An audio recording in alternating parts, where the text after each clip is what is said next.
With the holidays right around the corner, now is the perfect time to begin freshening up your Etsy shop in anticipation of the annual Etsy holiday rush. When it comes to SEO, you're probably already aware that Etsy looks at your titles, tags, and descriptions when assessing the relevancy of your keywords. Consistency of keywords from your titles within your tags, or basically making sure that all of these words are also shown down here, is important for Etsy's query matching phase. But where exactly does this leave our descriptions? The answer to this question may surprise you.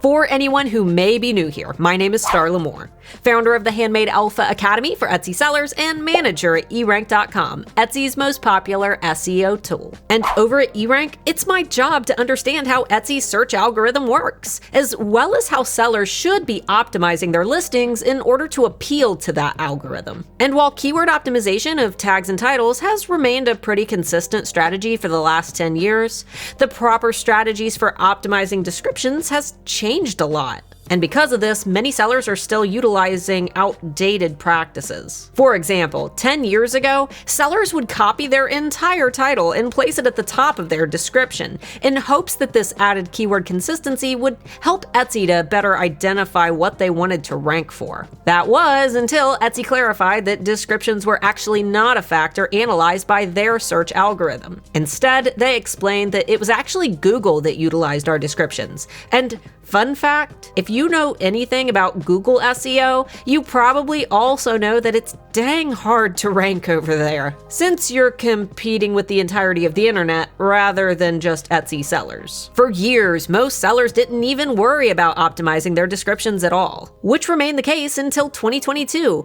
when Etsy made the announcement that they would, in fact, begin analyzing our descriptions when ranking listings. Are you getting whiplash yet?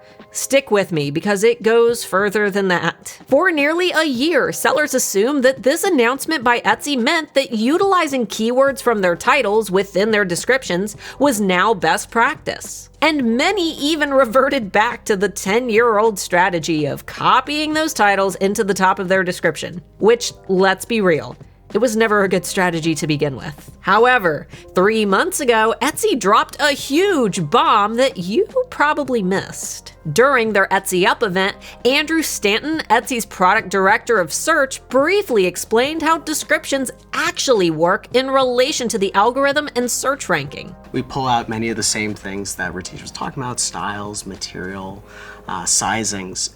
And we don't use it for candidate matching, so that query matching phase, but we do use it to help understand if a buyer has a particular affinity toward a particular style. We might use that to help rank that item up or perhaps down, depending on their personal interests. This sentence is extremely interesting because it's the first time Etsy has ever given us true clarity on what exactly the algorithm is doing with our descriptions. Essentially, what Andrew was saying is that Etsy isn't looking for keyword consistency across tags, titles, and descriptions as we previously thought. Instead, Etsy is utilizing our descriptions for context, which we can speculate helps with matching products to the perfect buyer. For example, let's say that Betty frequently supports Black-owned businesses on Etsy. Etsy may catalog this shopper habit and utilize it to further cater Betty's shopping experience for future searches. If Betty were to suddenly find herself in need of a birthday card for her mom, it is quite possible that Betty might see a listing from Janice,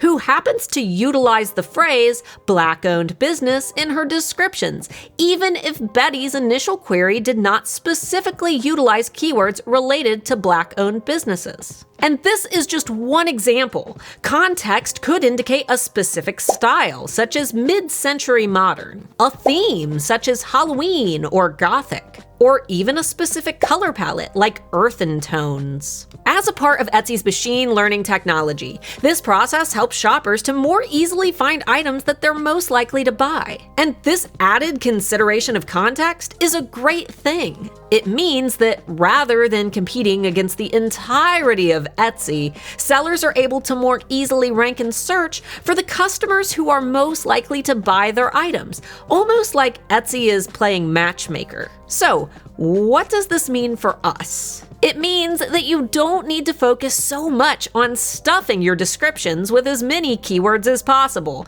nor does it mean doing this. Don't do this. Instead, when filling out your descriptions, take time to incorporate key details about your product that may help to provide additional context in order to help connect with buyers who are searching for a specific style, palette, theme, or even a material. The key is to think like a shopper, not like a seller. For example, if I'm selling this groovy shirt with a peace sign, rather than simply describing the design, I might use words like 70s aesthetic or even retro vibe in order to target shoppers who specifically lean toward retro-themed designs when shopping for clothing. As you kick off your holiday cleanup initiative, be sure to focus on the actual human customers who are shopping. Remember, catering listings to Etsy's algorithm is important for being discovered.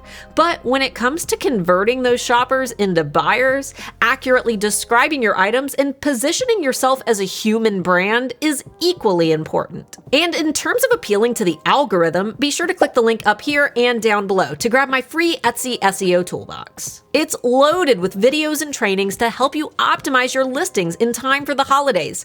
And yes, it's free. Overall, success on Etsy sometimes means watching Etsy's events and broadcasts in order to stay up to date on current best practices for the platform. And with a little science, a lot of data, and some help from a trusted Etsy expert, you'll be well on your way to Etsy success. Cue the funky lo-fi beat.